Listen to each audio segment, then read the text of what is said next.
Yeah. Let's go. We just gotta go hard. I go the hardest. I bring the pain. Not what you used to. It's all part of the game. Yeah. I just gotta go hard. I just gotta go hard.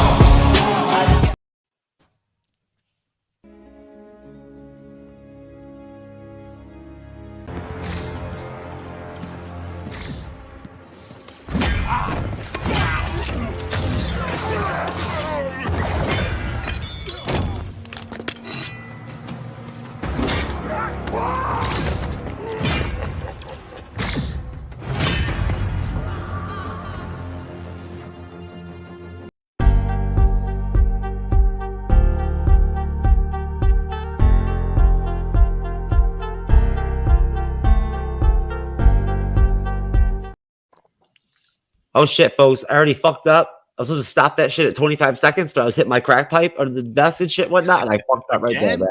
God damn it! You know what? It was going to be tied into the whole $25 Amazon gift card giveaway, like raffle deal that we're about to be doing here at the Bleeding Edge to try to get Cyberneticshark and Andre's Pop Culture Guys YouTube channels up over 1,000 by the end of the year. Hopefully 2,000 maybe, but I'll talk about that later. Either way. Welcome to the MCU'S Bleeding Edge YouTube channel and podcast. For once, I'm literally going to be professional. I'm not going to play anything crazy to start the show. Nothing fucking insane. Out of respect for Ahsoka. Because Ahsoka episode 1, and the thought of doing the show, of reviewing episode 1 and whatnot and everything, like literally brightened my day, as I told Cyber. So, you know, like it changed my whole disposition from like kind of murky to like positive. So I'm very thankful. But sometimes it may be good, sometimes it may be shit. Let me just get that out of the way real quick so I can at least feel like the Bleeding Edge vibe. Anyways, we're short. Andre's a pop culture guy, but this is the MCU'S Bleeding Edge YouTube channel and podcast. What up, Jason Leach? Yes, indeed. Ready to get after it? What's up? Oh, yeah. Hell yeah. Your couch is looking clean, baby. Yeah, man. Yeah, the maid came in today. Yeah, ain't no fucking going on over there. Couch is too clean, man. Don't party it. I'd have some cigarette butt, holes in that motherfucker and everything or something. Right. Gotta make it mean. Put the cools out on my couch. Gotta make it mean, like Slapshot or the fucking whatever, you know what I'm talking about. Anyway, Cyberneticshark, what up, bruh? You know, here to speak about Ahsoka. Were you and the wife really happy and excited to watch Ahsoka? I'm watching it. She's not. Oh, she's not a big Star Wars fan. Another one? Oh man! Oh, that's right. She doesn't like. You gotta let her go. That's good. I like that, Leash. That's good. You know what, Andres? I'm telling you right now. You better be getting laid right now. I'm telling you right now. Like seriously, that's the only reason. Oh, that motherfucker, Cyber. What is the deal with this bullshit? Where the minute I mentioned his name, you know how many times he's done this now? He just popped. The minute I fucking mention his name, he pops up like a fucking. It must be that time cop dimension shit he's in. Right? He's fucking like we've been through time. Tuition. Right, Andres? We've been through fucking time like John Claude. By the way, Time Lord. We have to be correct. Yeah, Time yeah. Lord. That's That actually fits the Star Wars actually. But Andres, welcome to the Ahsoka episode 1 review. So I just wanted to put a disclaimer out there, folks, that I'm not much of a plugger, but we are almost at 30,000 subscribers, so I'd appreciate it if you would push us over that mark. What's up, Kendra? Oh, it's under my bed, huh? Jesus. I guess so, Kendra. Anyways, but Kendra, of course, is a good friend of the MCU'S Bleeding Edge YouTube channel podcast. So anyways, no, but folks, I just want to say thank you to everybody that checks out the the review and everything and whatnot. We're gonna knock out an awesome one. We're missing a couple people from the panel. That's okay. Hey, I'm fucking. I don't know about y'all, but I've been jacked like for a minute about doing this. So this is dope. Hell yeah, I know, Jay. I know you were pumped. Yeah. You couldn't wait to fucking review this shit. Right. He probably took more notes than I took. Anyways, so what was everybody's take? I mean, I guess I'll start with you, Jay, and I'll go to you, Cyber, and you could, Andres, you can go last for once. You can be my spot when I'm with Cyber. Did your expectations get met? I believe so. I mean, there's a couple couple things I could pick at, but overall, yeah, fantastic first 2 episodes. Um, I was excited to. I, I think they casted amazingly, and I think that the actors did their homework, especially the woman who plays Sabine. Mm. I think really captured her almost to. She's on the thumbnail. That's our thumbnail. It's her. It's her in that final lightsaber duel that was so fucking dope. Yeah. But she is the same as she was in Rebels, and in Rebels, she was played by a different voice actor, and it was cartoon. But I think she, captured the essence of the character. And the only thing I would say is that character has not grown up any. I think she's still like this 18-year-old kid, but this show Ahsoka is 10 years after where we left her in Rebels. So, if I'm to nitpick, it's just that her character hasn't grown any, but that may like happen to be the way they want her to be so that they could show her grow in this role in front of everybody's eyes. I think Rosaria Dawson was made for this role. I always thought when they were saying that they were going to bring Ahsoka to live action, she was the first person that popped in my head that she would be perfect for it. And then come to find out, she's a big fangirl, knows all about Ahsoka and her history and everything. So that was great casting. I was a little freaked out when I saw some of the earlier pics from the show, and Hera's picture that they posted a still just looked not too good. But I think that I only know her as Obi-Wan's wife. What's the actress's name? I think she really embodies the role of Hera. Rosario Dawson. No, I'm talking about Hera Syndulla. Sorry. Mary Liston, that's her name. Yes, thank you. Yep. So in real life, she's married to Ewan McGregor, who, of course, is Obi-Wan. Yep. And his uncle is Wedge Antilles, too. So there's like a whole Star Wars family going on there. But yeah, I was real psyched, and I'm very excited to see where everything goes from here. No, Rosario is great. The character is that the official line that it's a 10-year time jump? Well, the ending of Rebels started at A New Hope, the end of Rebels is the beginning of the Battle of Scarif from Rogue One. Okay. So at that point, you got to figure it's you could just say A New Hope and just round it up. And I'm assuming by what happens in this series that it takes place probably between season 2 and season 3 of The Mandalorian, because the hold on, let me get her name, Morgan Elsbeth,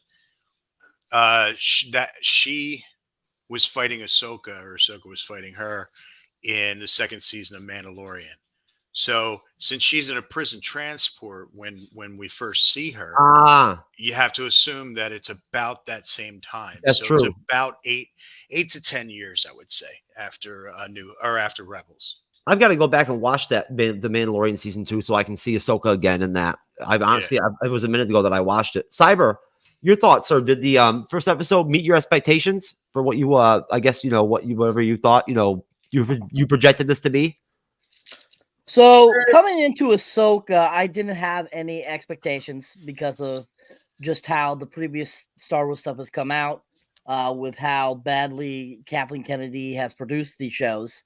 I went in empty slate. I didn't want to have any expectations. I didn't want anything. So I wanted to make sure that, if I could enjoy it, I could enjoy it. So surprisingly, this first episode was kick-ass. I was really impressed with it. I really enjoyed it. And I thought overall it was a really good episode. Good. I'm glad to hear that, Cyber. Andres, your thoughts? Yeah, sure. So, hey, my Star Wars shirt. So, anyway, so this is my first, just, get the cat in the bag out of the way, is that this is my first Star Wars show to watch in live action. I haven't seen The Mandalorian, the book of Boba Fett or Andor. So I'm just a casual Star Wars fan. I like the universe, so I didn't have any expectations. I just did like a quick thank you screen crush to give me a very quick recap on like the what is the setup and the storylines that they're carrying over in the Star Wars universe, particularly Rebels and the Mandalorian that got introduced, Ahsoka. But yeah, this is a great episode. I saw episode 2, so I've actually so far I'm enjoying the show. Like it, I think the first episode did such a good job of, like not like as Cyber said from our previous podcast, the Django Unchained, like jumping into right away the universe is a great way so that like you get hooked right away of what's going on, what's happening, and like get hooked by our character, our main protagonist. So I was very happy that it said everything right. First off, I mean, putting that call um, in the beginning was great to give you the sense of this is Star Wars still. Yes. Because I checked that this is the first time that some of the shows, this is like the first Star Wars show that actually did it. Because it seems like the other shows didn't do that. So that was That's great. correct. I like. Okay, that's great. I like that because that's like I want something familiar from the Star Wars movies, and I think this was a good start. Well, But yeah, I'm glad you and Jay both watched episode 2 already. I know Cyber didn't, right? Cyber, I didn't watch it because Andre. What I was telling you earlier was that I like to keep everything episode to episode. I don't even when they drop multiple episodes, I don't like to go past. That's why we like to keep everything just one episode at a time. And Cyber had to remind me that almost the other day, yesterday, whatever, whatnot. When I kind of forgot what our thinking was on this, we enjoy doing these reviews and whatnot. I like doing them. I know you do, Cyber, and like it's hard. It's hard to review 2 whole episodes. This episode was 57 minutes long with the credits, right? Like, I mean, that's long. Yeah. For Disney Plus a series, whatever. That's a long episode. Yeah, definitely. It's like an HBO type fucking episode almost. You know what I'm saying? Like, so, no, but I'm in agreement with all of you. I think that the episode was great. I really enjoyed it. I think that I forget his name. I'll pull it up right now. Is Ray Stevenson? Yeah. yes. God bless him and his family and everything and whatnot. But his Balin Skull is fucking unbelievable, man. Yeah, Holy he's shit. way cooler than I expected. Oh man, and fucking Ivana Sakno as Shin Hate, she's fucking dope as shit too. Right, like she's really good. I like her, man. Like Yeah, I like her better than Sabine. Has anybody seen read any of the expanded universe stuff?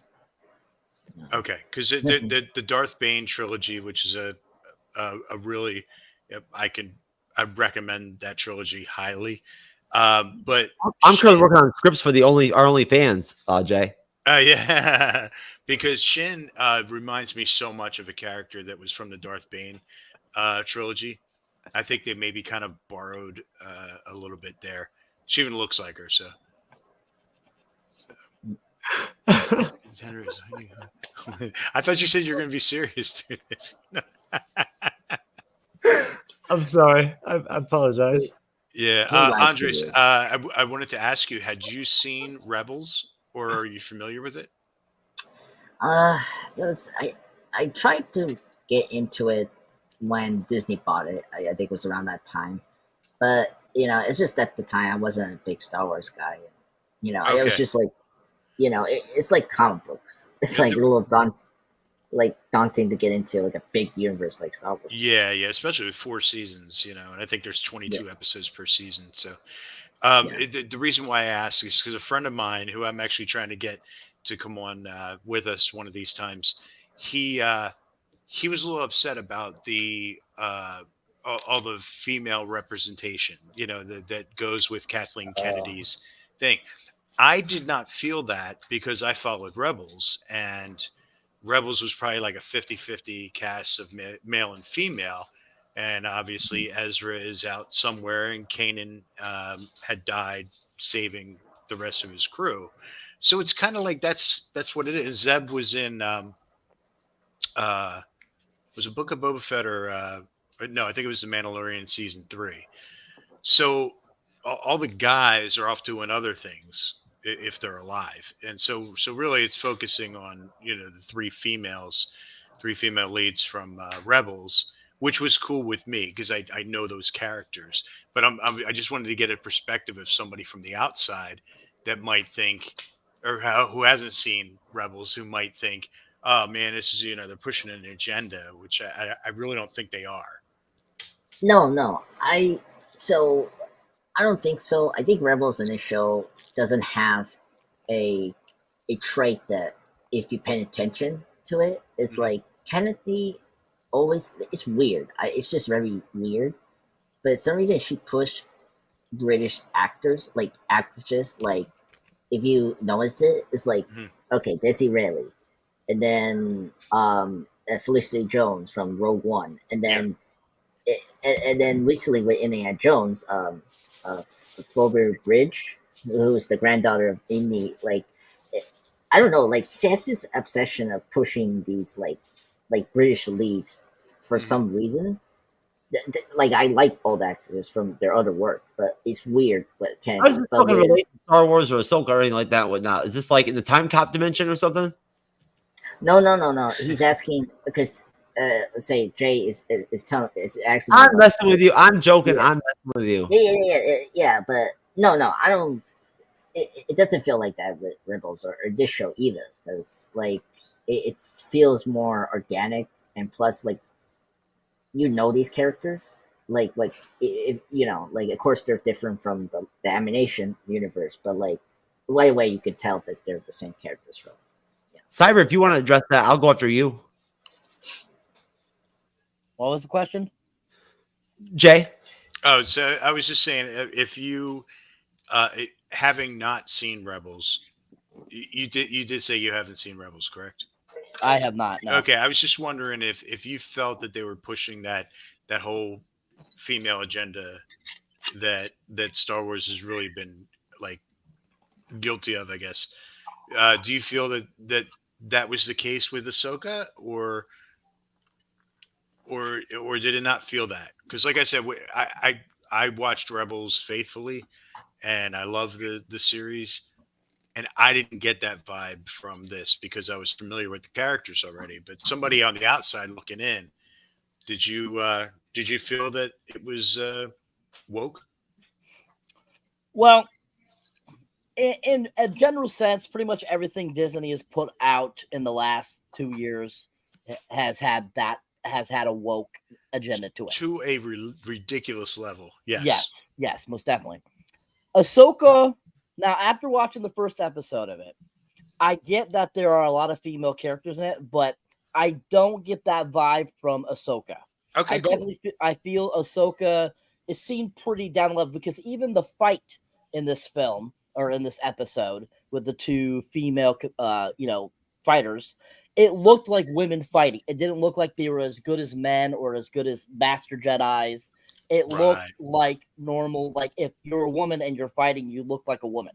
So I didn't feel like that was as present in this first episode. We don't know, as the series goes on, it might get more persistent. Right. But in this first episode, I did not get that vibe. So I have hope that maybe this is one that they were able to grasp and maybe pull out some of those things that they were initiating at first before it got released. Yeah, got you. Not to jump too far. Like as Jeff say, like we're not talking about episode 2. So far, good. Like nothing has been like woke at any level in capacity. So that's a good news there. Yeah. Well, I mean, I won't lie. I'm not going to bullshit you right now. I did have a fucking gut check moment on that shit during the first episode. I was like, wait a minute, this is fucking getting a little intense here. Like, there's a lot of estrogen being thrown around here, and whatnot. Like, this shit's getting fucking intense here for a minute, whatnot. And then I remembered I didn't watch Rebels. You know what I'm saying? Yeah. So, like, you know what I mean? Like, I'm still in the 7th episode of the 7th season of Clone Wars. I've got a couple episodes to go. I'll move right into Rebels, and I'll probably have it watched before the end of Ahsoka. But I'll be watching it simultaneously, like as we'll be reviewing the series, which would be cool. Very right. Cool. So like, so I just got checked right there, and I was like, you know what? I'm not gonna go in that direction or whatever. Right. I'm just gonna see how things play out. You know what I mean? Whatnot, and see how these, these actors and these actresses play these characters. And I mean, hey, if that final lightsaber battle is any idea of what we're gonna get, then I mean, I don't know. That shit was awesome. It was nice to fucking have a nice lightsaber battle again. And they, like Cyber said, it looked very organic. Like it didn't look over fucking like done. It wasn't like Shuri dominating fucking Namor or whatever fucking did what kind of forever and shit, whatnot. You know what I'm saying? After he's like badass and shit, she just like fucking one punches him and knocks his ass out or whatever, whatnot, because because of whatever, some bullshit. Yeah. It was like that. You know what I mean? And I can't stand that shit. And I didn't even know that in one of the recent Star Wars films in the recent trilogy that obviously was really bad. I only watched the first one. That whatever her name is, the one chick there, Rey. that Rey, Yeah. that when she hears Ahsoka's voice, Yes. like through the fucking whatever it's called, what is it called, the force, like the force voice or whatever the fuck it's called. Yeah. Shit. Yeah. So it's almost like a I've seen it in Clone War. Wars too. I've seen Obi-Wan. I've seen in Clone Wars too. I've seen dead Jedi talk to Anakin and shit and whatnot. Yeah. Anyways, no, but so bottom line, I'm gonna play this clip real quick and whatnot to kind of just jump us into the intro. So here we go. I think you guys will like this.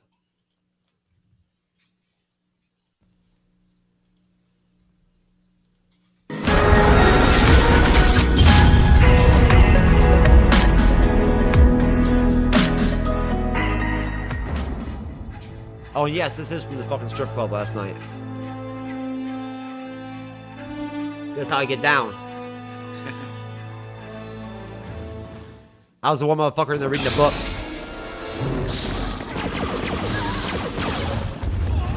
Look at that shit. That was a fucking nasty force push, Jay. Yeah, man. You're right about Holy what we fuck. have. We are no Jedi. Oh, damn.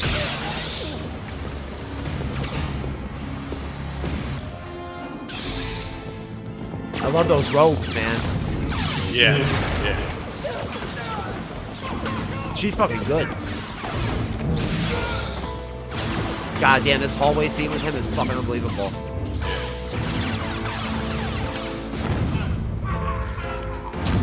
Yeah.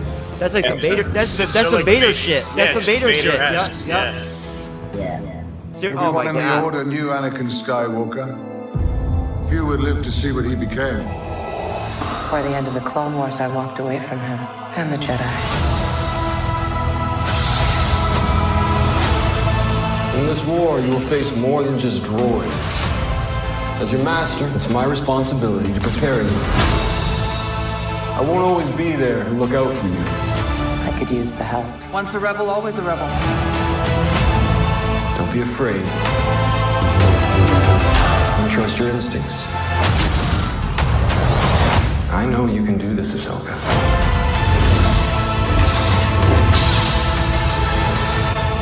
Guys, thanks for watching this official clip. God damn, that was fucking good, man. Yeah. God, that was really good. Oh, Something I noticed a lot of the. Boy, I got some echo here.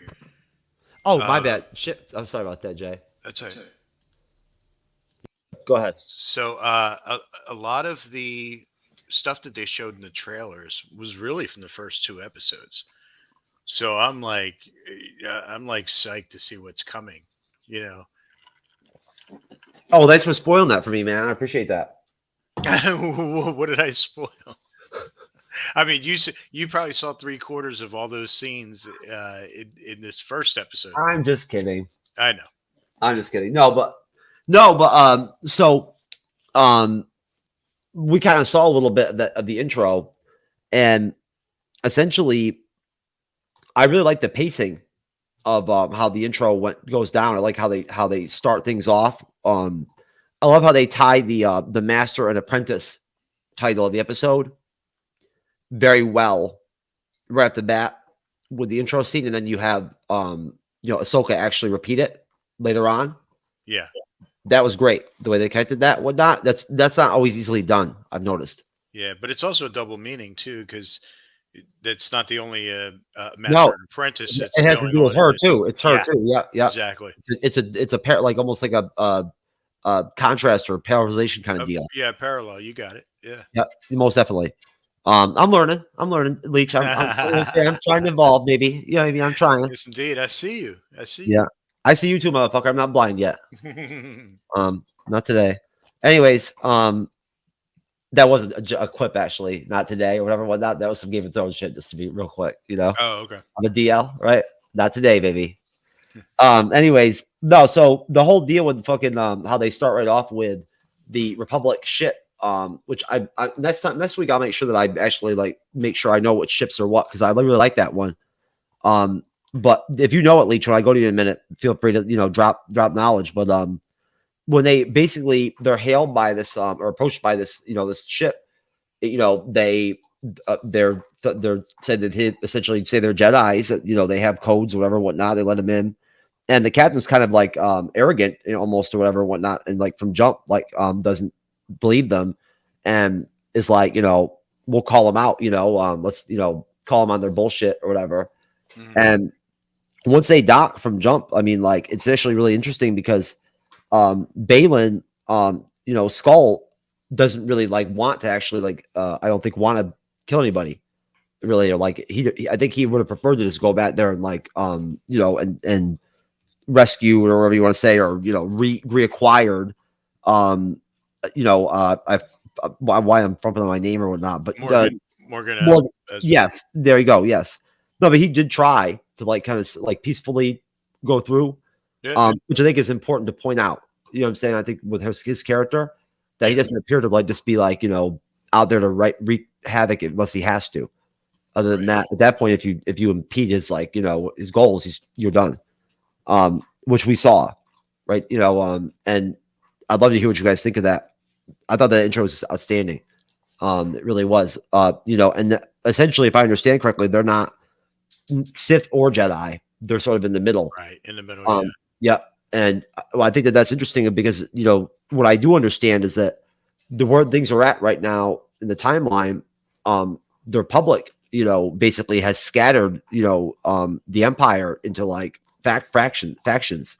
You've got, and then there's people that like each other within the Empire, leadership that's still left, right? You've got Thrawn, still invigorating, the Imperial base, sort of almost because of the whispers that Thrawn is still there, or whatever, But bouncing off the intro, we go right to Ahsoka. I can't remember what planet she's on, but she's there, and with her dual sabers, she cuts. She pulls one of those moves I've seen in Clone Wars, where she does the double saber slash shit, or like the Anakin does with his one saber, where he opens up. Obi's really good at it. Obi-Wan's really good at it too. Obi, opens up the holes. Yeah, and she drops underneath on the ground, underground, and there's this almost this device that she's manipulates that reveals what turns out to be almost, I guess, this Hellraiser style circular deal, circle deal, whatnot. This box that has supposedly the map to get to Thrawn. Right. In what is the dimension called, or whatever, where Thrawn is at and Ezra is at? The in between or whatever. Not the world between worlds. No, between worlds. That's it. Yeah, that's something a little different. That actually got destroyed during Rebels, so I don't think that's going to be coming up. But they are in a different galaxy, and apparently the Star Wars universe does not know of this. It's like the unknown regions. Okay, I thought it had something to do with time travel and shit like that. They made you believe that because she said it's because Morgan, when she saw the map, she said it's beyond time and space. So time being in there makes me think that there's some type of a time disposition or displacement going on, but we'll have to see later on down the road. Well, either way, oh shoot, that was episode 2 stuff. I'm sorry, man. Oh, that's all right. Don't worry about it. It's gonna blend. It's gonna happen. Yeah. No, so basically, she finds this, this almost like orb looking deal or whatever, this casement for this map, and calls on, who, how do you pronounce it? Juan, is it Juan or Juan or whatever, whatnot? The Oh, robot, the droid. the droid, Yeah, right? yeah, yeah. Who's great. I love him. But basically, at that point, she's attacked, and I wasn't sure what those kind of droids were, but she's attacked by these droids who she takes out. Really good, quick fight scene, and kind of she gets scooped up, and they get hailed right there by essentially by the Republic, by the actual the military wing or whatever you want to call it, the Republic. Fleet command contacts them and whatnot, and, to sort of probably let them know that the person the woman that she kidnapped, Morgan, was grabbed up already. So Cyberneticshark, what did you think of that whole segment? What were your thoughts? What were your thoughts on the intro scene with the elevator scene with Ray Stevenson's character? And how that that actress does really well. I think that young actress does really well. That plays Shin Hati or whatever. She's good. Yeah. All right. So the intro to this episode is phenomenal. I absolutely loved it. The beginning there where they get on the ship, they kick butt. Ray Stevenson pops out. I'm like, holy crap. Ray Stevenson, I didn't realize that he was in this before he died. So I was really shocked to see him. Watching it kind of was like, oh crap, man, this sucks. He's dead. But anyways, he looked badass as hell. The gal, she's okay. You can definitely tell she's still an apprentice. She's still learning things. She was okay in her fight sequence. I don't think she was anything great, but she definitely kicked some butt in that sequence. And the commander of that ship, that's actually a character actor guy. He's been around for the last 30 plus years doing character things. And he actually was in Rush Hour 1. He was in The Cave. He was in a whole bunch of movies over the years. So it was fun seeing him. I'm like, holy crap, he's getting old. But yeah, I was like fun seeing him in this. I thought it was fun. But yeah, definitely that beginning intro is really fun. Really good, really well done. I love how it slides into showing the Ahsoka title and then goes to showing Ahsoka for the first time. She's on that planet. She's looking for whatever map she's looking for. She does that cool ass thing where she basically makes a hole into the ground, which was really cool. I like that. I like how she just slid right down. And she used that to battle those droids too, which was really awesome too. I like that she reused that to help her fight those droids. Yeah. And that droid battle sequence was really awesome too. I mean, it was so well crafted. I love what she did, how she took those guys down. I love that she used the whole thing, like I said. And those droids just looked really cool too. I thought that the graphics were done really well and they looked very realistic. They looked like they were really there. And I thought that was really well done. So yeah, that whole intro section of the episode is really, really well done. I was really intrigued and I was really impressed. You're muted, Jeff. I apologize about that. Andres, your thoughts, sir? Yeah, I think that this intro was really great. It reminded me first with the Ray Stevens character. It reminded me a lot of Star Wars Episode 1, The Phantom Menace, where Qui-Gon and Obi-Wan enter the Separatist ship. Like that was kind of like a little great inverse, from the Episode 1, and then them seeing the Ray Stevens character doing the Rogue One ending of Darth Vader, just going through these the security guards and whatnot. It was all great, and I just think right away for me was the production design for this. This show looks so polished. I still happy to see that a lot of these Star Wars shows haven't lost their production design. It's so consistent from the movies, and this did not disappoint me. It felt like an actual Star Wars movie. and it was great to see the main villain, the Morgan character. I'm like very intrigued what we're gonna do with her. Like, I'm happy we have like a main villain face, like mastermind, before we see Thrawn coming soon in the show or whatnot in the future. And yeah, I'm very excited for that. And then seeing our main protagonist, it was like really cool. Like, it reminded me of the Force Awakens, like when we see Rey, like when the first time we see Rey, she like is groveling like around this like abandoned Imperial ship in this, I don't know what planet she was in. But same thing with our main protagonist here, trying to find the map, the stars map, to where Thrawn is, stalking this, lost galaxy that he's been exiled.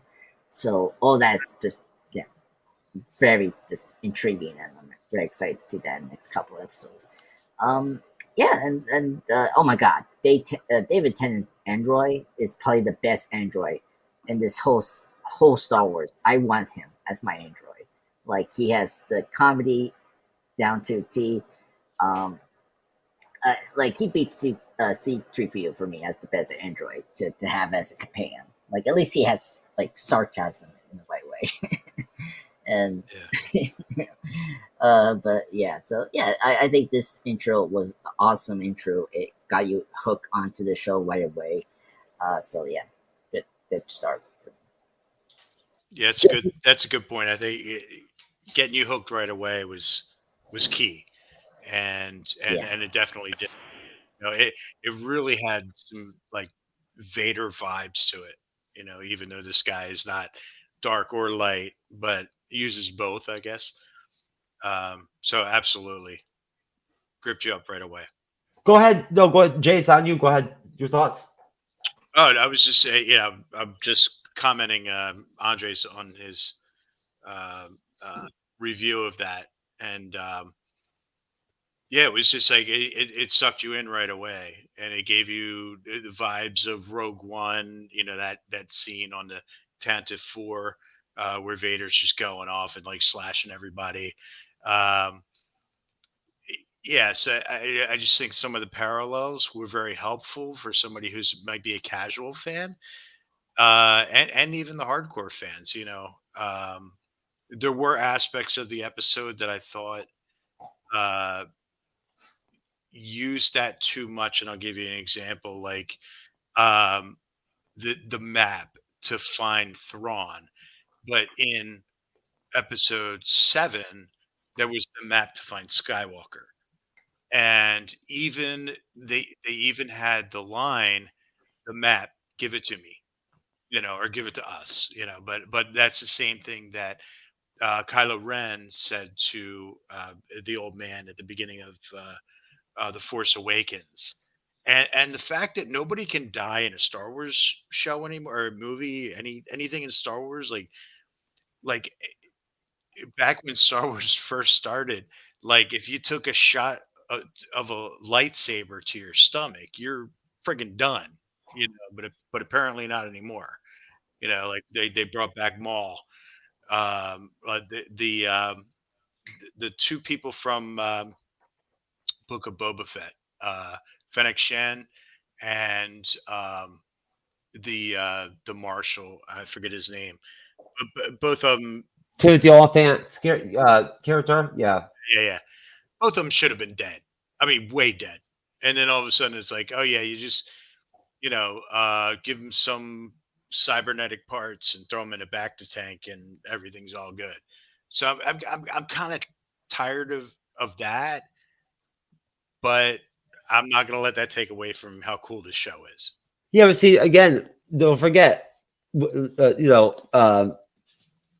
I didn't even know that Sabine's still alive. So like, you know what I'm saying? Like, I haven't watched episode 2.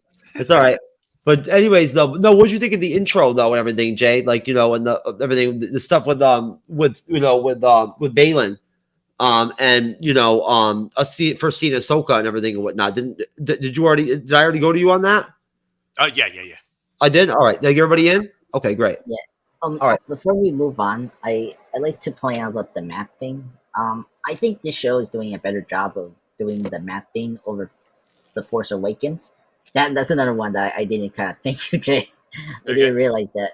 And I understand what you're saying, but my problem with episode 7 compared to this is this does a good job of, like, this is the main plot line for major characters for different reasons. Like, you know, for the other character, Sabine, you know, she has a personal reason to do this, not because of Thrawn, but for, you know, her friend Asa. Yeah.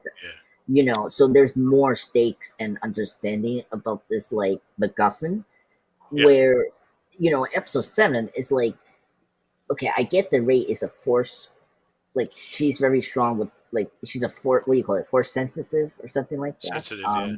Yeah, and, like, okay, I get it, but you have to tell me how she's feeling, like, how she's getting this, like, strong, you know, with the force, and like, you know, with Luke, you know, I don't want to get into The Last Jedi, but I like The Last Jedi, but I understand people, it was kind of disappointing that you built out this whole map thing to find Luke, and then get to episode 8, it's kind of like, you know, here it's just, you know, a little more like, okay, I get what you're doing here, made, like, different, you know, stakes and just reasons why you want this map so badly, you know, than just like, oh, we need this to, you know, blah blah blah, to get to the next plot A to B, you know.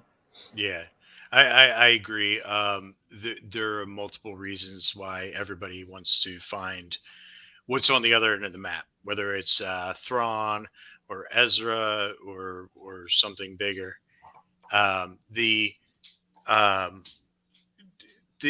During Rebels, Ezra first, like, 2.5 seasons, absolutely in love, infatuated with Sabine. As he matured and became more of a Jedi than anything else, Sabine became more of a sister. And I think now roles are reversed. I think she is madly in love with Ezra, but he's no longer around. But that's her fuel to go along with Ahsoka and find him, and of course Thrawn at the same time. But she really is yearning for Ezra, and I think that comes through when she's watching that hologram and then dreaming about him and all that good stuff. Okay. So basically, just to kind of, you know, speed things along, you know, essentially we go right from there. Ahsoka, we get a really good, like, space shot of Ahsoka with you know, Yui or whatever, you know, flying in and whatnot. I forget what her ship is called. What is her ship called, Jay? Ooh. That she flies. Remember? I'll pull it up. Okay, yeah, don't get me lying. I don't know. That's all right. But she brings the map to Hera. Explains they can't open it, right? It's locked. And, you know, Hera suggests that there's someone, you know, might be willing to help. For Ezra, you know, if Ahsoka would just ask her. You know, and so basically, you know, there's like a almost like a ceremony, I guess, and whatnot. I guess something had to do with, you know, winning the war or whatever and whatnot, and beating the Imperials, and you know, Sabine's supposed to like come up and talk, and I forget the name of the actor that plays the guy that's talking, you know, sort of like whoever, you know, is running the ceremony. But when they do Sabine, you know, she's not there. And we get, like, you know, her scene where she's kind of like, you know, on this almost like empty highway type area, sort of just, you know, I don't know, rebelling or whatever, whatnot, or like, you know, zipping down on her little bike or whatever and shit. And that was kind of cute or whatever, I guess, right? You know, they have to send in, like, you know, the security officers, whatnot, to bring her in and all this shit. I thought that was interesting. You know, so basically, right off the bat, they established kind of like you said, Jay, like, you know, for people who don't really know anything about Rebels, maybe that she's sort of the rebel type, like, you know, like from jump, like she does her own thing. You know what I mean? Of course, you know, Hera now is commander, right? You know, she's not, you know, like, I guess a lot has changed since Rebels. Yeah. But basically, you know, from there, you know, we end up going into sort of like an area where we end up with our first actual. We see a scene where we see Sabine with that hologram of Ezra, which I really can't explain because I don't know. I wouldn't watch Rebels, but I'll leave that to you or Jay or Andres in a minute. But basically, we have Ahsoka. Actually, I guess it's been a long time since she's approached Sabine. Now Sabine, of course, is a Mandalorian, former Mandalorian, I guess. Yeah. And Ahsoka trained her during Rebels in the Jedi ways. And we see a scene where we basically have the broken out Morgan with essentially our antagonist or whatever from the intro and whatnot, where you have Balin and you have Shinate, and they're talking about the map and everything and whatnot, what it can do, and Balin sort of tasks Mateen to go get it, extract it, or whatever and whatnot, and so from there, I guess I'll stop there. Jay, what'd you think of that whole? I mean, that whole section there that we jump off that intro, and we actually get our first opportunities to actually have the Rebels characters uniting and everything whatnot, and unfold that story or open that up. Yeah. What's the question? I'm sorry. The scenes. Am I not very loud? No. It's just oh no, I want to make sure I wasn't. I just want to make sure that I wasn't really no, being. you're good. Oh no, that the scenes that come after the intro. Yeah. Where we introduced all the different Rebel characters. Right. Sabine, the now commander, hero or whatever. The procession, the ceremony they have, the meeting that you get with Morgan and and Balin and and all that, and him tasking, essentially Hati to retrieve the map, right? The hologram with Ezra. Your thoughts on that whole section? Yeah, but like I was saying earlier, like I think that the hologram with Ezra, I that leads me to believe that Sabine is like in love with Ezra and wishes that she could reconnect. You were saying earlier about the training. Ahsoka never trained Sabine during Rebels. Kanan Jarrus did. And but during Rebels, you did not. She was getting trained by Ezra and Kanan more on like how to use a lightsaber, how to defend yourself, what to look out for, all this other stuff. But they never said that she had any kind of Jedi instincts or anything like that. But she's wielded the dark sword. The dark saber, yes, that's because she's Mandalorian. And that she was, I guess, fluid with it. If you remember the Mandalorian, he had trouble wielding it because it was heavy to him. But because you have to be totally into like the whole way deal or whatnot. Right. Yeah. Right. So so yeah, she did wield the dark saber for quite some time. I believe she relinquished it to Bo-Katan sometime during Rebels. But I like to put my lightsaber into both of them. How about that? Have me my dream geekgasm.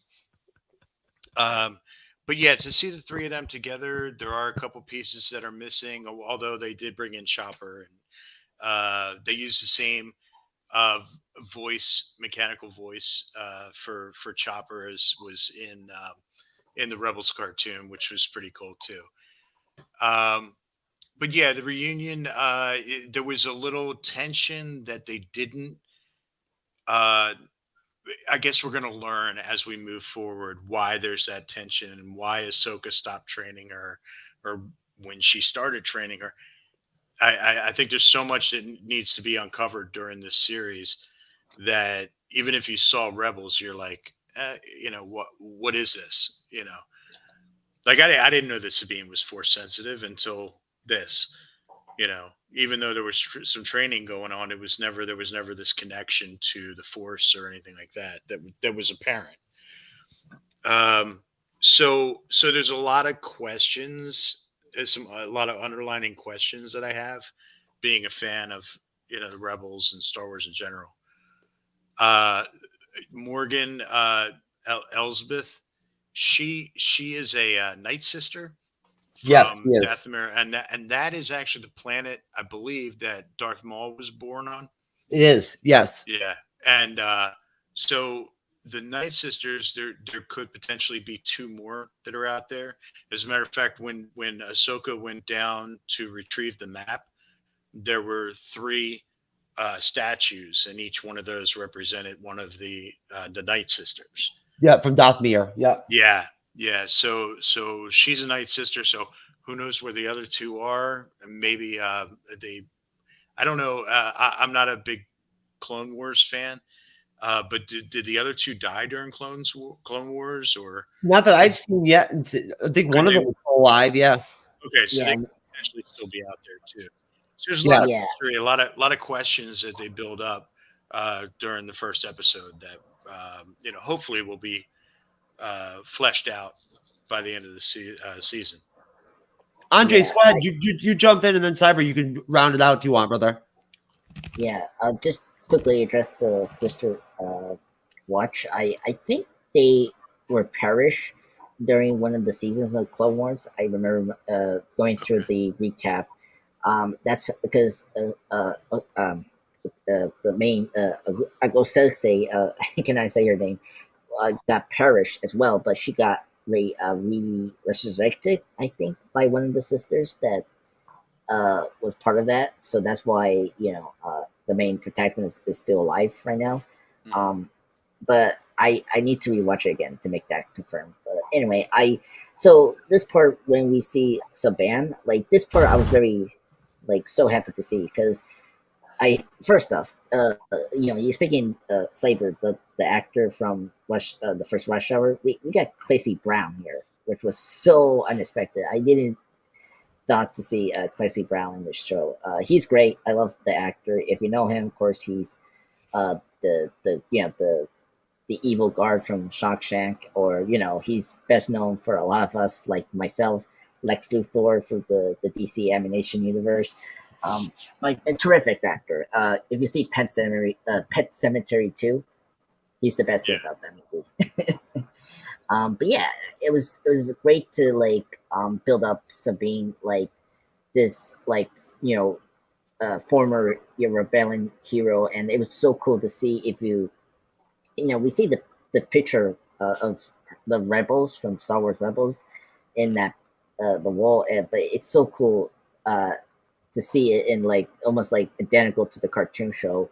Yeah, And I love that detail. That I was thought so that was awesome. very cool. Yeah, Yeah, and but yeah, I think Sabine is my favorite character. Not watching Rebels, I think she's a really fascinating character. Right away you can understand who she is, what she's feeling. She's not into this this glory or fame about the success that her team did. But unfortunately, they suffer a lot of loss if you've seen the show. Or they move on, and it was really intriguing to see her Mandalorian stuff, with the helmet and all that. yeah, um yeah. and so right away you can okay you're one of them, from the other show and stuff like that. And yeah, I am very intrigued about this the master and the apprentice kind of vibe with her and our main protagonist. I think it's really intriguing. It does remind me of a better a better character development over Obi-Wan and Anakin. This is what they should have been in the prequels, but Yeah. I digress. But yeah, I think this whole section did a really good job of getting you into her head, because that's the issue with a lot of the Star Wars films, is you never get into the character's head, and it's sometimes you don't understand where you get this from and what they're feeling, and especially Finn. You never get into the head of Finn. I wish we get into Finn's head, so because he was so fascinating. And here I'm happy that the shows allow to do that with their characters. because that's always been a big issue with the movies recently. But yeah, I fairly enjoyed this section. All right, Cyberneticshark, sir, you have the floor.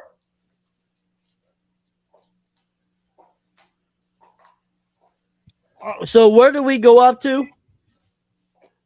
All the scenes that come after the intro and whatnot, where you see, basically Ahsoka docking onto that, Republic ship and everything and whatnot, which I thought visually looked great. Personally, I really did. Also, I want to just highlight her relationship with Hui or whatever is really cool. I like it. I enjoy their banter.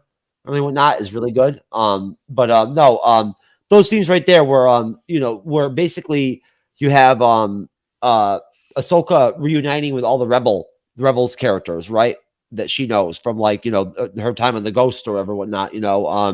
Hera and Sabine. The scene with Sabine where she she's like rebelling and whatnot and doesn't appear at the ceremony and all that shit and whatnot and has to be tracked down. And the fact that the map to find Thrawn is locked in this in this cube, or not cube, but like the circular deal or whatever. They can't get in there. The projection, the hologram of Ezra with Sabine, and then sort of like the meeting that they end up having with Morgan Ellsworth, where Balin tasks his apprentice to get abstract the map. What are your thoughts on that session, sir? All right. So I found none of it boring. I found none of it lagging. I thought it was all really well done. I found it entertaining. I thought a lot of those scenes were really done well. I am not a fan of Sabine. I actually find her annoying. She's the one thing that I'm probably not going to enjoy in this series is her, because she drove me nuts with her rebellion. I know that's part of the freaking story, but still, she just annoyed the hell out of me. So I'm not too thrilled with that actress right now. Me either. I don't think she's. She just annoyed the hell out of me. But like Clancy Brown popping up, that was awesome. I love that he popped up in it. He's a great actor. Always love him. Mr. Krabs, I will always know him as. But of course, as the bailiff. But as the bailiff, of course, from Shawshank Redemption, that's the first movie I ever saw him in. So like all those scenes all have, I think they're very significant because they give you a little more of each of the story to move it along very well. And so you have that kind of great sequence there where you get the to know the droid that is Ahsoka's droid. Them talking, conversing, which was fun. Then you have kind of the Ray Stevenson, his apprentice, and the prisoner they broke out. Kind of their little sequence there, where basically you got to go find this thing so that they don't find Thrawn, basically. And he sends the apprentice, which shows that he has faith in the apprentice, which I think very much so. It made me think of kind of Darth Maul and Phantom Menace a little bit. Especially that scene where she has the orb come back to her, very much made me think of in Phantom Menace when Darth Maul's out searching. And I think that their relationship is really interesting and works really well.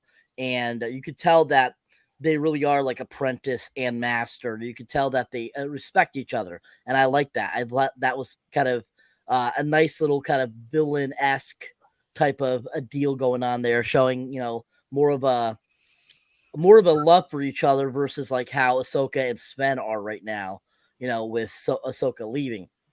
So you have that, and you kind of have that like retreat. We're introduced kind of to Sven there too at the same time. She's jetting off. She's on her little scooter thing. And she's being asked to come back for the ceremony. She defies, goes to her little place, and we're introduced to a cat, which as soon as I saw that and the cat, that creature meowed, I was like, that's a freaking cat. I'm like, what the hell? Like, that's a one weird ass looking cat. And I was like, wow, that's some alien cat there. And I thought that was kind of funny, but I find the cat that cat creature very funny. I thought he was kind of cute at the same time as just being weird looking. but definitely a great little side character there, having her, in that. And of course, she's there kind of pouting to herself. Ugh. And then that's when she sees the hologram from Eric, or not Eric. Is it Eric? Ezra. Eric's from Willow, motherfucker. Ezra. And that message, whatever it is. And I get, once again, like when I was watching these parts, I was like, oh, these must be Rebel characters. These must be from previous storylines of Ahsoka that I'm not familiar with. So I'm like, who the hell is Ezra? And why the hell were they at some battle during the initiative of 666?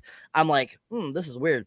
But anyways, so I'm like, I like watching it, and that was like, kind of like, oh, it's okay. It's all right. Interesting to see this Ezra character, what he kind of looks like, got an idea kind of what's going on with him. And then we're kind of, this is also the section where we're introduced to Mary Elizabeth Winstead's character, which I find it hilarious because I didn't even, it was like panning up and it showed her ass, and I knew exactly it was her before seeing her fucking face. I was like, that Mary Elizabeth Winstead? And I'm like, nice ass, man. And then it pans up, and I'm like, holy shit, how did I know that? That's just so weird. And I was cracking up kind of because I'm like, wow, that's some sonar there, bro. Anyways, but yeah, I was like, wow, I was like, this is interesting. But I'm like, oh, that is Mary Elizabeth Winstead. And it's funny seeing her kind of like in this, like, that costume and stuff like that, being one of those alien creatures that we've seen in previous Star Wars installments, movies, and so forth. And I was like, she looks really cool in that. She looks like the part. And their kind of relationship, her and Ahsoka, I wasn't sure where it was going to go kind of at first. I wasn't sure if they were going to throw in some like lesbianism there or something. And I was like, please no lesbian, please no lesbian. And then like after Willow was fucking cup-faced kit and everything, whatnot. No, I don't want none of that shit either, dude. And then they were just kind of like, friends and stuff like that, which was really cool because she's like, because the Mary Elizabeth Winstead's character is kind of like in charge. She's like the captain general or whatever. And so I was like, oh, okay, nice. And their interaction was really fun and kind of fun because they definitely could see that they've known each other for quite a while. They know kind of like their faults and like things that have happened in the past. And I thought that worked really well. And I think both of them did a good job with that. And, basically, Ahsoka kind of saying, Spen's not going to talk to me. She's going to give you a hard time. And what does she do? She gives her a hard time, which so shocking. I definitely feel that Sven is the kit from Willow in this Star Wars series. I feel we're gonna down the road we're gonna give her some sort of nickname. Jeff will come up with it most definitely, and so I'm like thinking of something like so when they're interacting and stuff like that, and I'm like, okay. But otherwise, the whole section of the episode is really still great. It's really good. It's really fun. I thought there was a lot of great, dialogue. There was a lot of great information being put into this to give us kind of a storyline. And I thought that it was really well done and enjoyable overall. Most definitely. So like a blowjob. Definitely enjoyable. Usually always that works for me. And yes, folks, I will be live streaming next week at the local strip joint. The massage parlor would not let me record there. Unfortunately, I tried to negotiate that shit. They, we couldn't figure out the collaboration. So. They're not having it, huh? Unfortunately, no. It would have been a great spot personally, as far as I'm concerned. But no, I do have another trailer here. Our last little visual aspect, real quick of the. I guess this is the actual first trailer, I believe, for the show. Let me turn off the cancellation really quick, and I'll play this bitch right now. War is inevitable. One must destroy in order to create. We are no Jedi.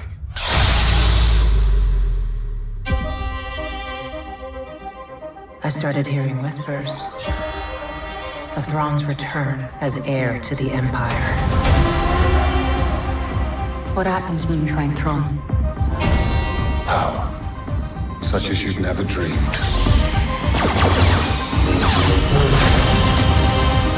I've spent most of my life fighting a war. That's why I'm trying to convince you to help me prevent another one. You and I both know who could help you with this. She's still just as stubborn as ever. I bet your master found you difficult at times. Anakin never got to finish my training.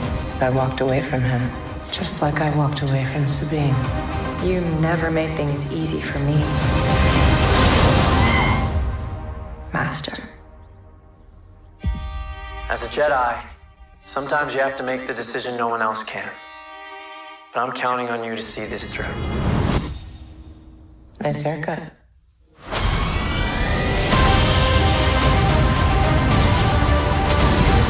Sometimes we have to do what's right, regardless of our personal feelings.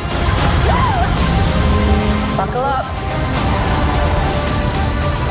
If we don't stop Thrawn, everything will be in vain.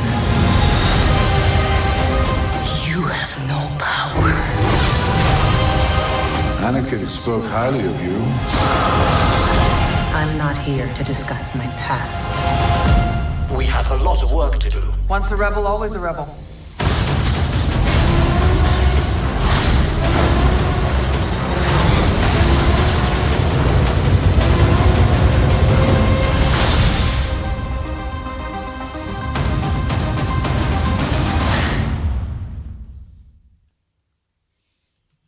And there you go. And that's right, folks. All of my apprentices are fully trained. I got no regrets. Right? I should be getting copyright fees on all the good ass head that dudes are getting off me. You know what I'm saying? If you think about it, bro, seriously, I should be getting paid the tiff. Yeah, they should be tiffing me or whatever, whatnot, for like all the good head. Right? I'm serious. I'm not even playing. I take my training very seriously as a master. But too seriously sometimes. Of course, that's for another discussion. But no, basically, the trailer and the series itself really makes me think about, how this is going to place into the Mandalorian verse, the Mando verse and whatnot, how this is going to slot in or how they're going to spin off this. Because I kind of feel like where we're at right now with, I never changed the audio. Sorry about that, y'all. No, I feel like the way that things look right now in the Star Wars landscape is one where there was some 50-50 unhappiness, like happiness with sort of the Mandalorian season 3. They're talking about they may just do a film instead of a 4th season of the Mandalorian. Where this is going to go, kind of off this and whatnot, right? But I think that essentially. Well, I don't want to call it these sort of. I don't want to say these context scenes that we get a lot of in sort of this part of the episode before we do get what's I think is exceptional, sort of final battle. Where I will give hats off to Sabine on that shit. Whatever with the rebellion shit, the rebel shit that Cyber was saying and whatnot, that shit was a little bit whatever with me, but she handled her business, in that final, duel and whatnot and all that she did. And now, Leech, whose saber is that? That's not hers. That's Ezra's. That's Ezra's. Okay, Yeah. that's okay. That's all right. That makes sense. But no, I don't want to say that it was boring. It gets boring, but there is a lot of sort of contextual scenes here in this part of the episode. For a long episode that sort of like just really seem almost like a continuation of Rebels. Like it's really geared towards like in that dynamic, like that's where they're trying to go. It's like almost like this first episode is revisiting Rebels almost. Yeah, it's Rebels season 5. Essentially, yes. Yeah. So at that point, having not seen Rebels, maybe I would have enjoyed it more. Where we end up, as we, in that second, area there that I covered, where we're going right now, where, essentially we end up with, again, Sabine, again, rebelling, and essentially after Ahsoka warns her not to, taking the box or taking the housing for the map, unlocking it on her own, Yeah. with the intention of basically just going off on her own to fucking just go do whatever, go save Ezra and shit, and gets attacked again by the droids. Right now, in the meantime, there is other stuff that goes on. I mean, there is, I got some Hellraiser vibes from that whole unlocking of that. Yeah. Right. Yeah. I was waiting for Pinhead to fucking pop out real quick. Right. Like, what the fuck? That would have been a really good addition to to Ahsoka. You had Pinhead and like the Hellraiser fucking universe motherfuckers Yeah. coming in. Yeah. Willow could use that. No. Essentially, basically, Ahsoka, and there's a lot. There's some conversation that's supposed to be somewhat emotional, I guess. Where you get essentially Ahsoka, and her and Sabine about the map. Ahsoka, upon realizing that Sabine has figured out how to extract the map, and that has possession of it, goes to Hera, and they have a discussion, and that's when she drops what I thought was a really good line, where she talks about how I walked away from my master, and then and then I failed, as in my role or whatever, as one or whatever, whatnot, something along those lines. Yeah. I thought it was really actually pretty powerful. And against Sabine, after opening the housing, and getting the map, essentially Sabine's attacked by, again, those droids that are, that sort of are with I apologize, Balin, in his whole, whatever.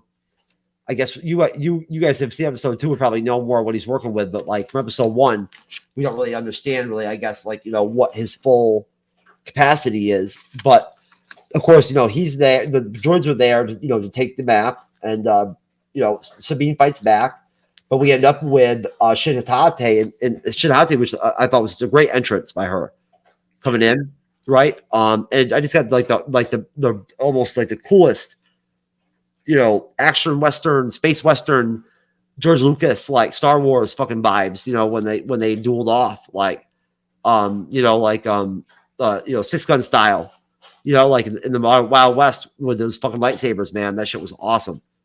It didn't give me chills, but I thought it was really epic. It really, it got me from some original Avengers shit. Some original Avengers shit. Not original Avengers, original Star Wars shit, like the original trilogy type vibes. Like that, but, and that's pretty much it, essentially great scene. Wish we could play it and just, play the whole thing, but we can't. Unfortunately, we'll get copyrighted to fucking hell. But it's a great scene.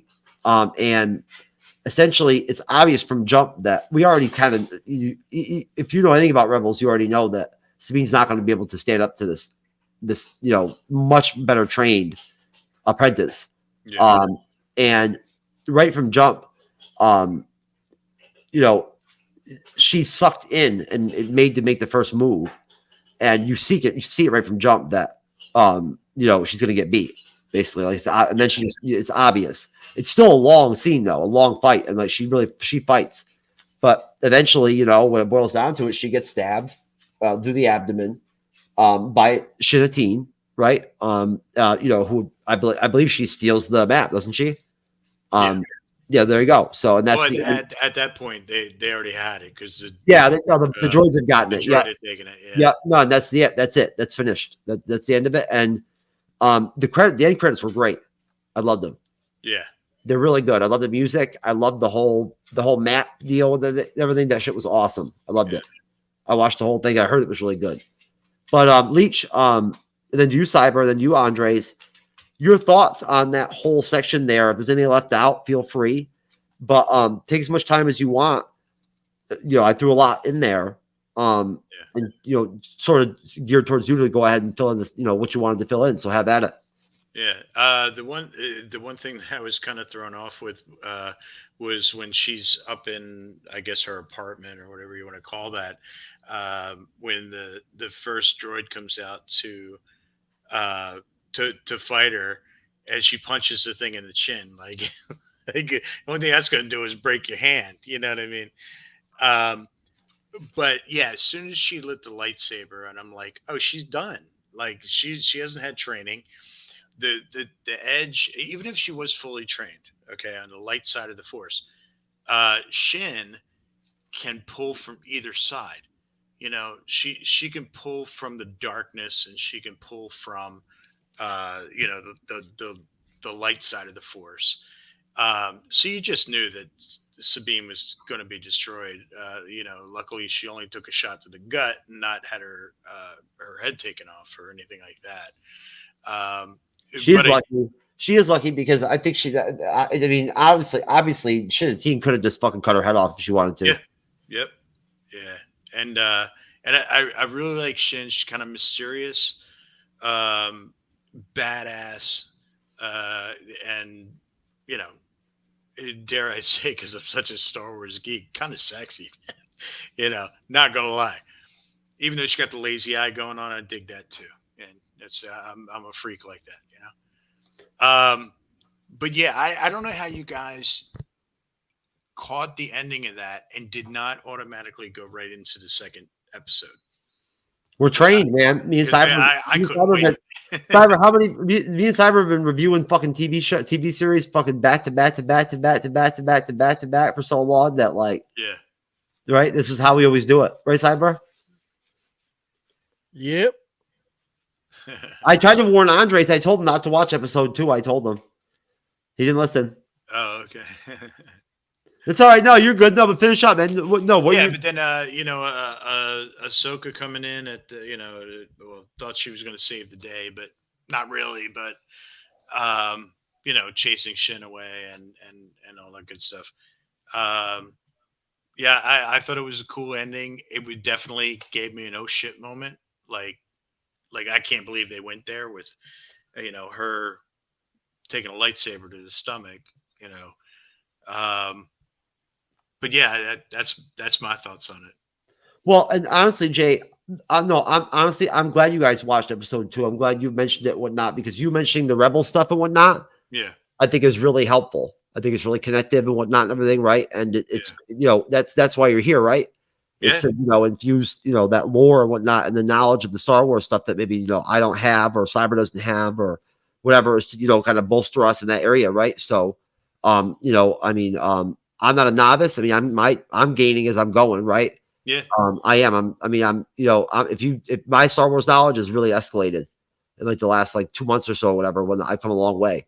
Yeah. But Cyberneticshark, sir, what are your thoughts on that area of the episode? Did you at least like Sabine in that final battle? Or not final battle, but that square off? My highlight of that battle is when she got stabbed. That was awesome. I was happy about that. I was like, yes, be dead. No. Anyways, no, I mean the latter part of the episode, the end sequence, really, we get basically, Ahsoka ends up coming to Sabine, and they end up having the conversation on her ship and about the orb. And that she needs help, and they kind of have a discussion like, "Oh, you left me," blah blah blah, etc. etc. And of course, Sven being her goth self, basically, Ahsoka telling her, "No, you can't take the orb with you to go somewhere to think or whatever."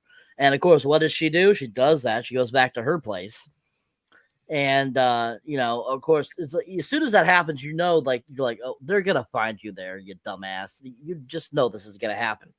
And so she's there. She figures out the key, how to open it. And, of course, that alien cat creature, which I have to keep mentioning because it's just it's funky looking at the same time as cute. And at the same time, it just kind of cracks me up that it's supposed to be a cat. And it's like, meow. And, I'm around cats all day long. So it's like, I'm used to cats. So it's like, cat cracks me up. But anyways. So, the cat kind of gets freaked out because all of a sudden the apprentice shows up and some of her guards. And basically they start attacking Sven, and Sven starts fighting back. And yes, her fighting abilities are decent. They're not horrible. They're definitely to her level, which was nice to see. And it was nice to see that she wasn't like the greatest fighter ever. And the same thing with the Apprentice. She was. They were battling. They're pretty goodly matched in that final battle sequence after she fights off some of the droids and they go at it. I mean, I think that was pretty cool when she pulls out her lightsaber and dons it, and it's the green color. And then, of course, when the Apprentice pops hers out, it's an orange color. And I was like, ooh, I'm like, orange, that's a different one. It's not just red like, most Sith, are. So I was like, ooh, orange, this is nice, a different Well, contrast. if I remember, that's because they're sort of in the middle. Like, right? Yeah. You know what I'm saying? Yeah. I know. And I like to just refer to them as bad guy Siths. That's my opinion. I don't care what they really are. I just call them Sith. Anyways, so, they, start battling it out. And I think the fight is not too shabby. It's not too bad. It's definitely, like I said earlier, I like that it was very choreographed very well. I like that it was choreographed to their strengths and not like they're as good as, other Jedi or they're a master Jedi. Like if they were to have them fight like they were like Ahsoka, or if they had them fight like, Obi-Wan Kenobi or something like that, it just, to me, that would not feel proper, especially when one's an apprentice and one is, a somewhat taught Jedi that's not really a Jedi, that's an ex-Mandalorian.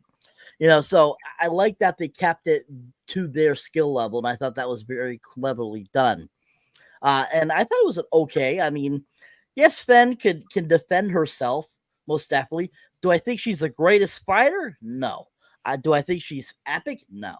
I definitely think that she can hold her own, that she did a good job of defending herself against the Apprentice, because definitely the Apprentice had a little more skill than she did, but still at the same time, I felt that they were pretty matched in their abilities of fighting. But, basically when she got hit right in there, I'm like, oh man, it's not a depth shot. It's just in the side. I'm like, damn it. She's going to be alive next episode. I'm like, grr! And she kind of blacks out, and then it goes to the, ends the scene. I was like, ooh. But definitely, I mean, in between there, we have that brief scene where Ahsoka's talking to Mary Elizabeth Winstead's character through a hologram, kind of reiterating how Sven's such a, still not working with her. And, she kind of, Mary Elizabeth Winstead kind of iterates, well, I'm sure to your master, you were kind of like that too. And I thought it was interesting how Ahsoka mentions how she walked away from everything.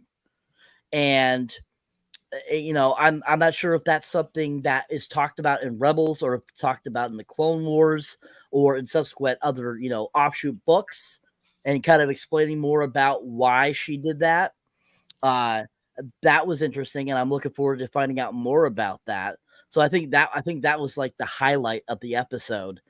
That little phrase, and going, ooh, what happened? What caused her to walk away from Anakin? What caused her to walk away from Jedi altogether?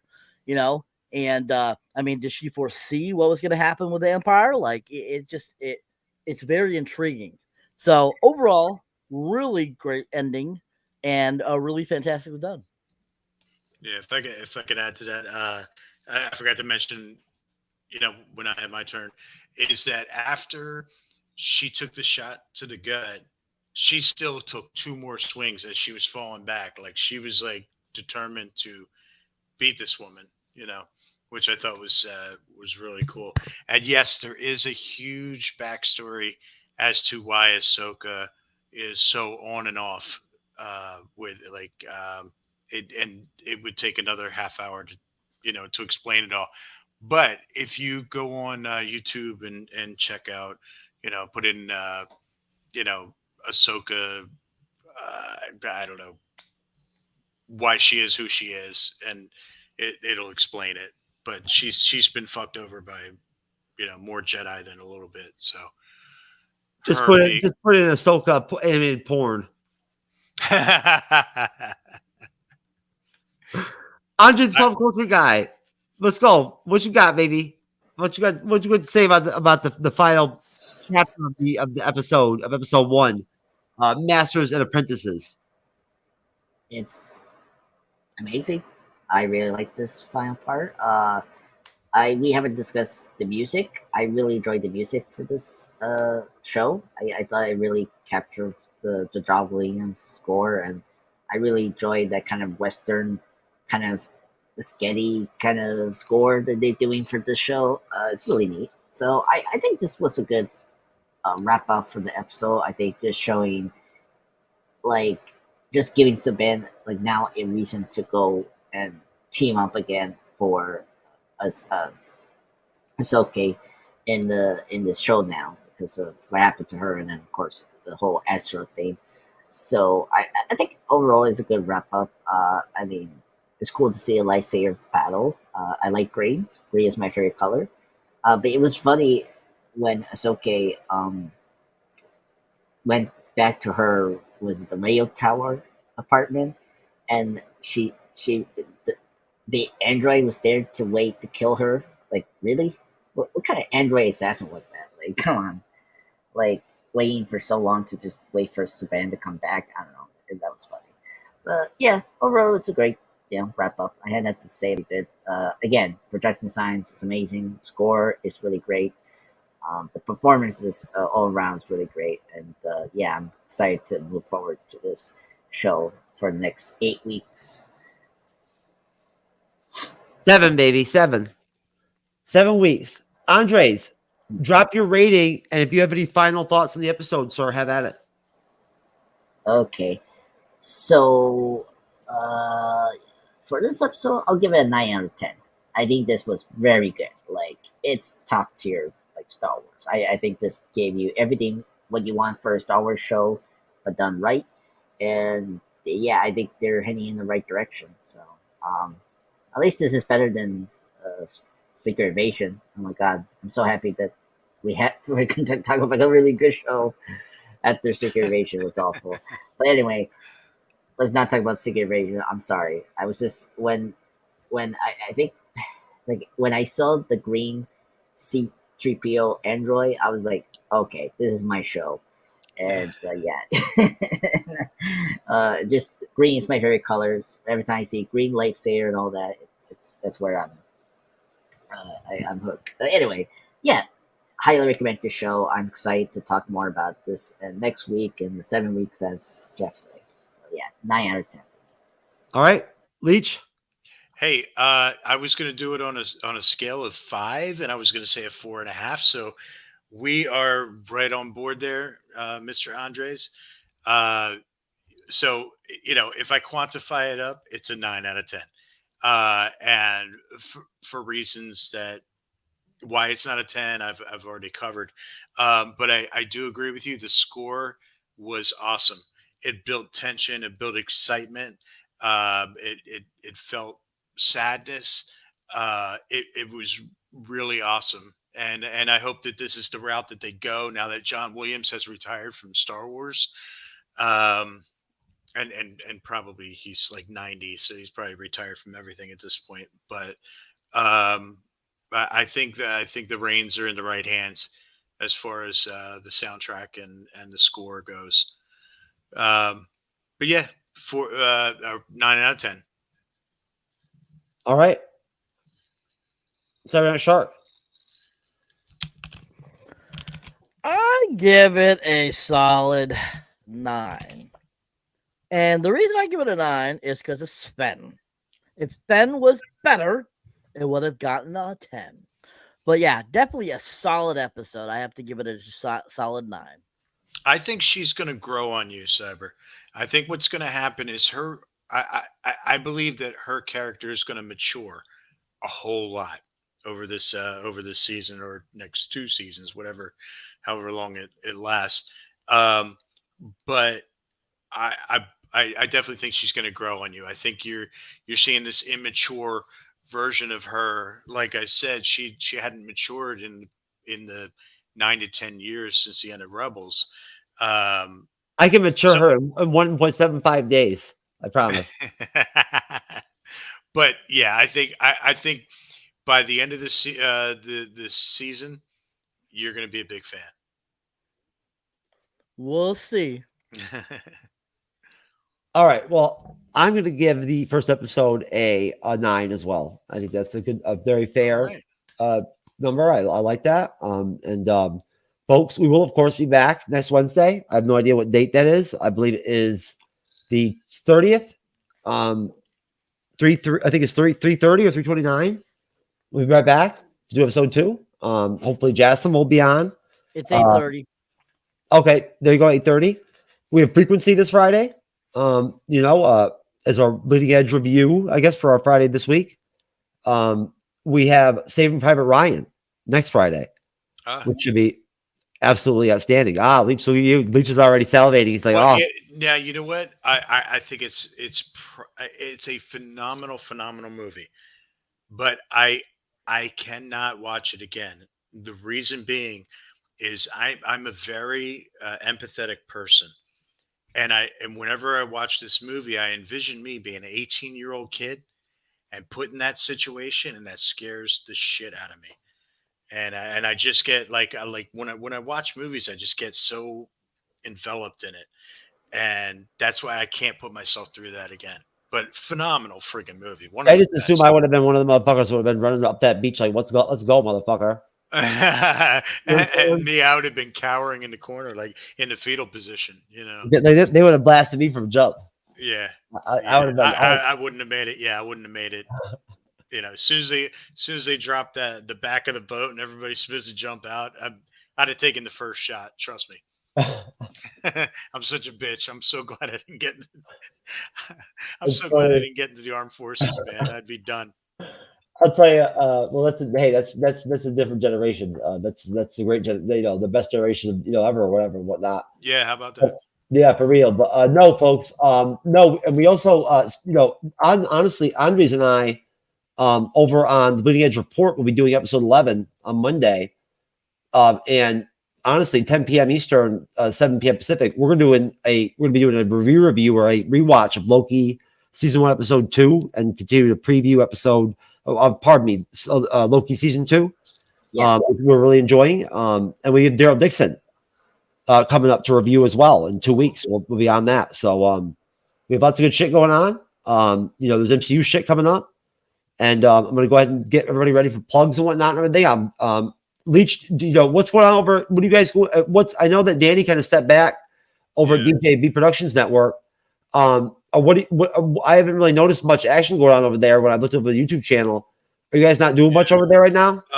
Not so much right now, but we're ready to kick things off again. We were supposed to do a Shit Your Pants Wednesday this past Friday, where we cover horror movies, usually very, very campy, tongue-in-cheek horror movies. But we do reviews, and we'll record like 4 episodes back to back, and then each Wednesday we'll put out another episode.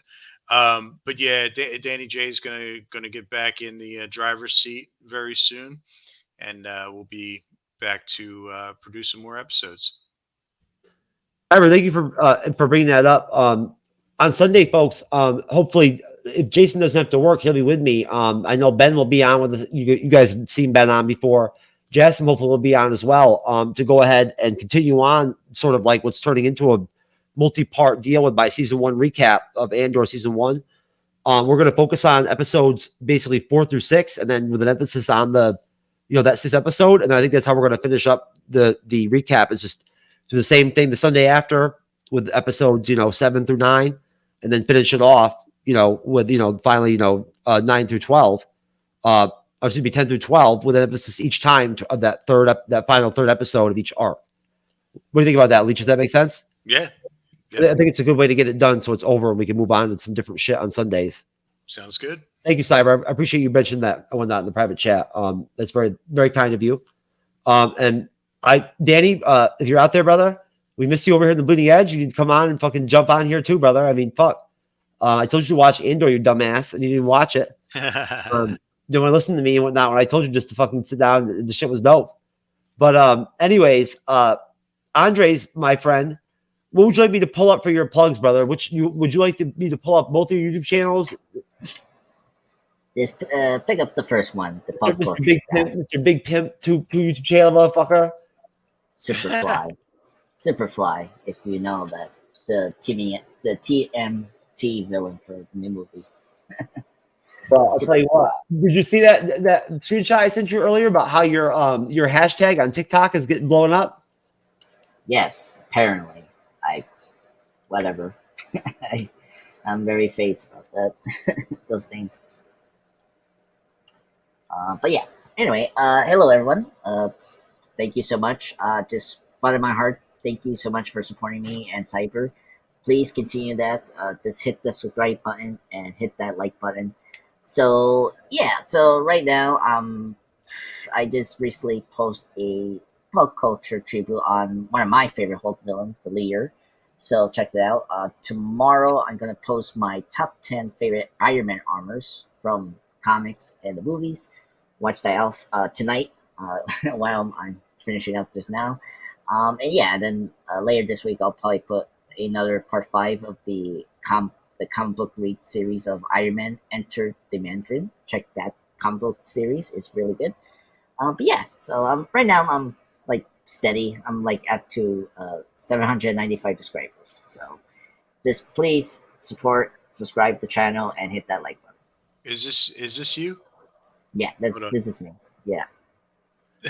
Now you're gonna have another subscriber. Yeah, that's good. Thank you. Thank you. But yes, thank you so much from bottom of my heart, subscribing to the channel and all that. Thank you, Andres, for being on here and whatnot, doing this episode review with us. We appreciate you being on here with us, brother. We do. Oh no, thank you. I like the show. I'm ready to discuss this more. Cyberneticshark, my friend, closing on 700 subscribers. Yep, still at 687. As you can see, I just put up my Barbie review, so definitely go check that out. God, I had fun roasting that movie. Wow. Did you tear that bitch apart or what? Huh? Did you tear that shit apart or what? I did it. I did, but in a kind way, so that people won't be too offended. But most definitely, yeah. I mean, definitely check out what my thoughts were on that. I could not believe what a pile $1 billion film can be. I still can't believe that movie made $1 billion. I think that's a lie. I think they're lying to us about that. But anyways, I mean, don't get me wrong. I loved Ryan Gosling in it. He was absolutely hilarious. I liked him as Ken. All the other guys that were Kens in it were hilarious. Michael Cera, Simu Liu. I mean, they're all really fun. I mean, I love Margot Robbie. I think she's absolutely fantastic. I love her acting. Her being Barbie is great. America Ferrera.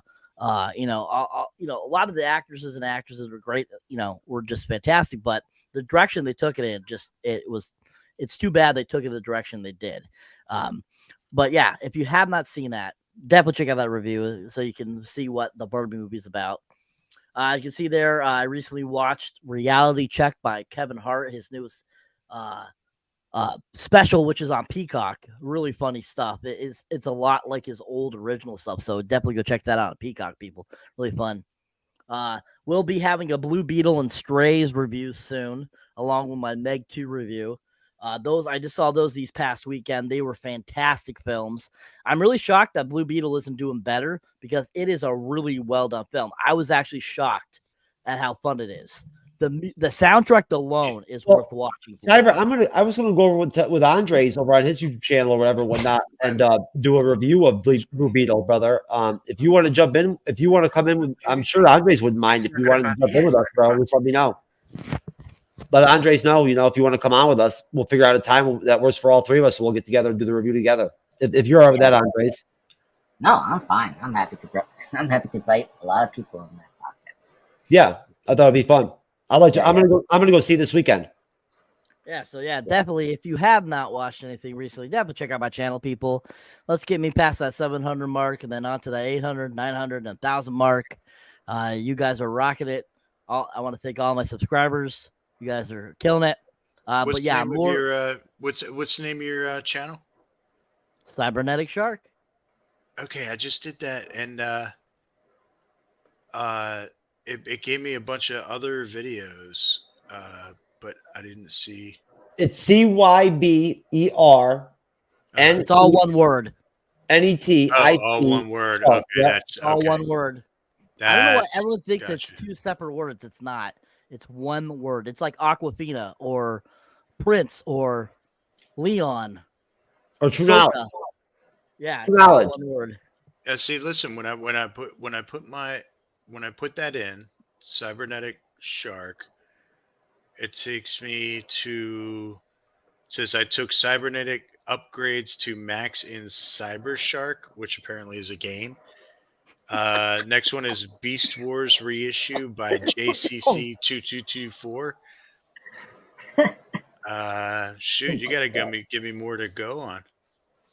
Nope. Anytime anybody that types it in, it always just pops me right up. So I don't know why it's not Really? popping up on yours. Huh. Just type in try typing in Barbie movie review and see if I pop up in that. Here you go, Jay.